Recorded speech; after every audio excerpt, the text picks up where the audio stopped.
Assalamu alaikum. Today I'd like to give an answer to a young woman who has asked one of our youth about mainly two questions about ayat that would probably make the difference between her taking shahada and not.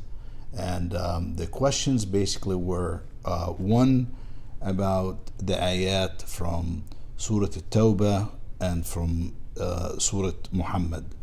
And the second set of ayat is from Surah An-Nisa about تعدد الزوجات, polygamy, and why men have the right to marry more than one woman. And from the questions that she asked, I can tell that she definitely has given this a lot of thought, and it's actually encouraging, because I feel like somebody like her is reading this Quran with tadabbur and with wanting to find the truth. And the questions that she asked are so much on point, because I think that a lot of us, unfortunately, and including myself for a number of years, could not really answer these questions properly, in my opinion.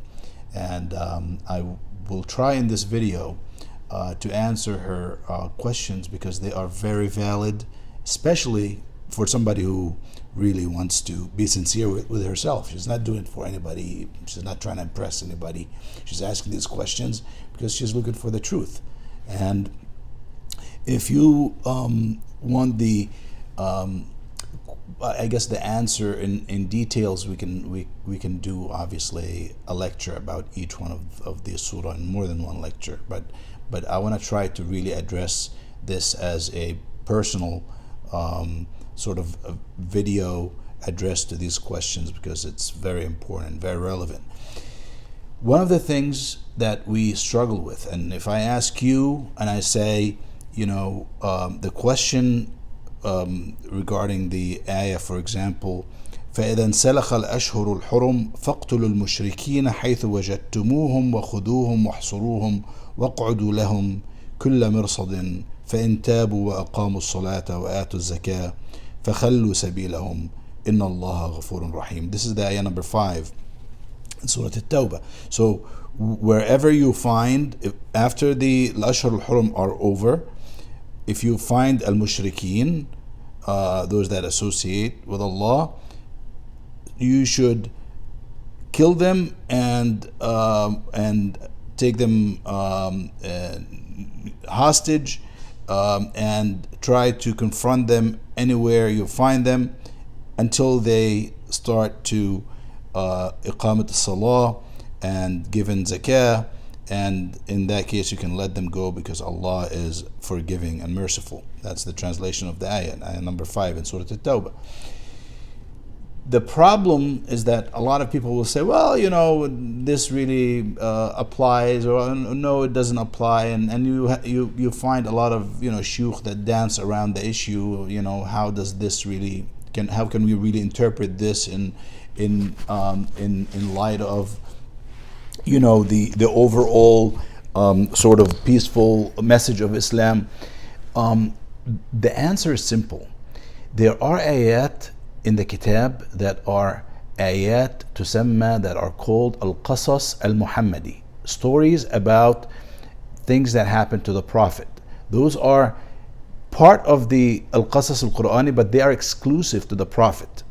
And what's really important when you're dealing with these ayat to understand is that from those ayat you do not take ahkam, you do not take laws and rules, you take ibar, lessons. So you cannot take this ayah and apply it in today's life, in today's society, in today's international front, so to speak.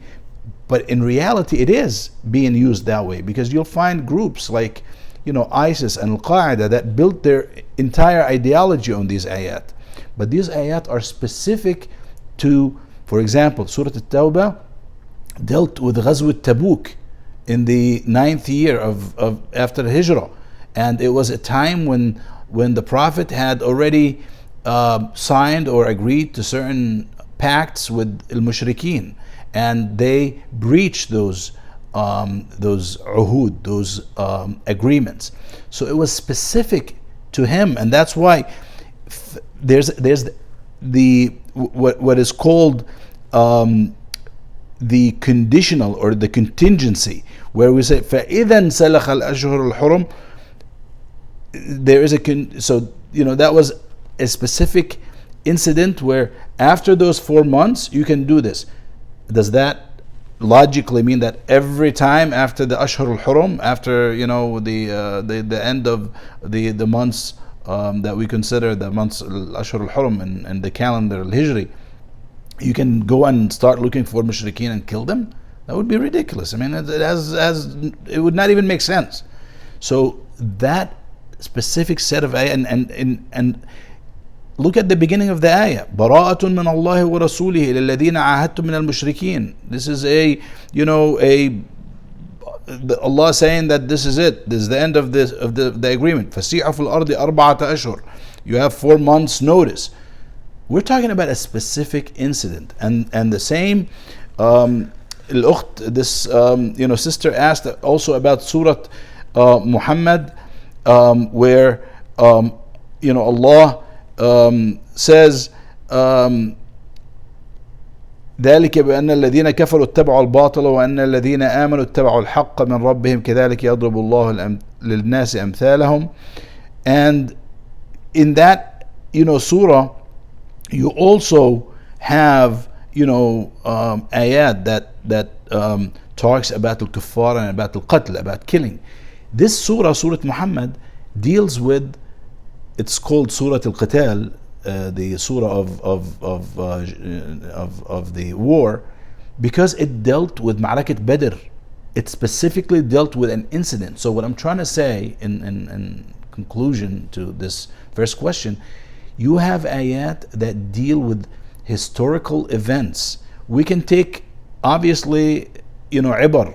In Surah Al-Tawbah, for example, Allah is referring to 4 people who specifically who were munafiqeen, who pretended they were Muslim and actually they were not, and tells us how to deal with those kind of situations. So these are ayat that you cannot take ahkam from. So you cannot come today and say, oh, if I find al-mushrikeen, then I can have the right to kill them. And that's the problem with ISIS and with those groups that follow this ideology. And by the way, some of them follow the ideology because that's how it's taught sometimes. Because people, scholars do not make the clear distinction between what is ahkam and what is qasas Muhammadi that we take only ibar from. It's almost a historical narration to what happened to the Prophet and the companions, and from that we should also obviously draw lessons. Now the other surah, which is very important, or other question I should say, that this young lady had asked about, is the تعدد الزوجات, with polygamy.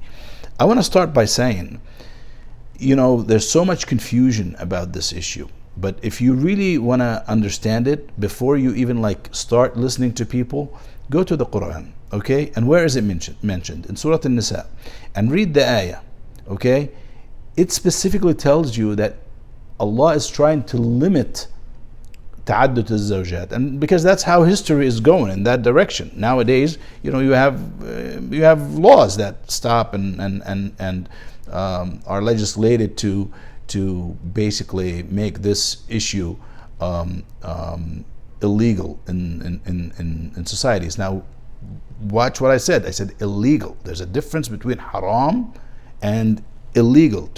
We're not trying to say that it's okay نحرم ما أحل الله. No, that's not what I'm saying. But what I'm saying is, in the ayah in Surah An-Nisa, Allah is saying, وَإِنْ خِفْتُمْ أَلَّا تُقْسِطُوا فِي الْيَتَامَى. If you are afraid that you would not be fair to the yatama, فَانْكِحُوا مَا طَابَ لَكُم مِّنَ النِّسَاءِ. There's the word yatama and there's the word nisa. Al-yatama, they are the qasirat, which means under 18, and they lost their father. In this case, Allah gave that person who's taking care of them the right to marry their mother. This was a situation, and still happens in some countries where there's a war, like what happened in Syria recently, what's happening in Sudan now, and other parts of the world, where you have a need to take care of orphans. Now, this need is not present in the US. It's not present in most modern societies, because they are like basically now you can send kids to an orphanage. You have institutions that deal with the problem of orphans. So when you have that, Allah says, in that case, in those situations like that it used to be, then you are allowed, only in that case you are allowed مثنى وثلاث ورباع. فإن خفتم ألا تعدلوا, but if you are afraid that you would not be able to treat them fairly, فواحدة أو ما ملكت أيمانكم. In that case, then only one. So العدل, okay, العدل with women. عدل is to be fair to two women, but القسط is from one person to another, not between two people. So notice how precise the ayah is. وَإِنْ خِفْتُمْ, in is shartiyah, it's a conditional in. If you are afraid أَلَّا تُقْسِطُوا فِي الْيَتَامَى, that you would not be fair to those orphans, then you can marry 2 or 3 or 4 of their mothers. Now we're talking about somebody who is a noble person, who is actually going out of his way to basically take on a responsibility, and that's why Allah says فَإِنْ خِفْتُمْ أَلَّا تَعْدِلُوا فَوَاحِدَةً, and at the end of the ayah Allah says ذَلِكَ أَدْنَى أَلَّا تَعُولُوا. This way you would not have a burden that you cannot handle if you cannot be fair to the mothers. So here what I'm trying to say is that there's a relationship with the yatama and the relationship with the mothers of the yatama. Now, a lot of the traditional scholars mix the two together, and they thought that the yatama and the nisa are the same when they become nisa. And Allah is very specific. If you are afraid that you are not going to be fair to the yatama, then you can marry a nisa. Okay, that is again an exclusive, exceptional, unusual set of circumstances. It's not what today a lot of shuyukh and a lot of men, because we live in a mujtama' dhukuri, in a male dominated society. They try to justify by I can handle more than one woman, or I don't want to, I'm afraid that I'm gonna go and commit zina, so I can go and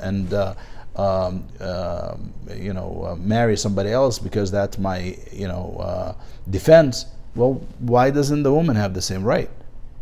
We have to really rationalize this religion, and Allah subhanahu wa ta'ala rationalizes it. He doesn't need us to rationalize it, but we have to go back to the Quran, because we are lost in hadith and in stories that are told by shuyukh that justifying why you can marry somebody. You can justify anything in this world. I can justify to you right now why you can marry 4 without a problem, but that's not the question. The question is, what is Allah given us as the condition? It's about yatama. I'm not saying this. Go to Surah An-Nisa and read this. Okay, read the message as it comes to you fresh from Allah and from the Prophet ﷺ. Don't read it in the eyes of the sheikh or the guy who marries 4 and wants to justify it. Okay, now this sister also asked, why can't women marry more than 4? Now, it's scholars, Muslim and non-Muslim, agree that men, one in terms of number, are less than women, and men take on jobs that are inherently risky, including wars, including jobs that are risky, such as construction. Scholars like Jordan Peterson talks about that at length, how men can be justified in certain cases where they get paid more than women, not because they are better, or because they take certain jobs that pay more, because they are inherently risky. So men had traditionally been the ones that took on the responsibility of taking care of families. Now this is changing now, and that's why if society changes now, Allah is absolutely given us that right to try to legislate for ourselves. It's okay for society to say that in this society we do not want men to marry more than one woman, because of, obviously there are a lot of reasons why that would be, for inheritance purposes, for child support purposes. So if we can make the distinction between what is haram and what is mamnu', then we can deal with this. I mean, a country, a doctor, can say about something that is not acceptable from a legal perspective. It doesn't make it, as if we are min harram ma halallah. I mean, in simple life, you have the right to walk in the street, but at the same time, society has imposed that if you have a red light, you have to stop. It doesn't negate a natural right that Allah gave you. It's just that that's a way that society organizes itself. The overall trend in societies across the world now is that you marry only one person. The way that it used to be before Islam, not only in Muslim countries, people used to marry, Prophet King Sulaiman and King Dawood, and they had, tens and hundreds of women. Islam came to limit that, not to give us more right to marry. And unfortunately, that's what, al-mustashriqeen and people that attack Islam, they come always against us from this point. Oh, you're the religion that allows you to marry four. No, we're not the religion that allows you to marry four. We're the religion that put a restriction that you cannot marry more than four, and marrying four is the exception where you are خفتم ألا تقسطوا في اليتامى, something that has to deal with yatama. But of course, we are brilliant as people, that we always try to justify things and market it the way we want. And there's, nobody, better at this than people that claim that they have a special relationship with the deen, and they give themselves titles that are outside of the Quran. So I hope that this sister finds in this answer, at least enough to make, inshallah, the shahada, and I hope that the sister that helped her get the answer gets rewarded for her effort, because فاعل الخير الدال على الخير كفاعله, people that help you find khair, they get rewarded just like the people that do it. نسأل الله أن يعلمنا ما ينفعنا وينفعنا بما علمنا. والسلام عليكم ورحمة الله وبركاته.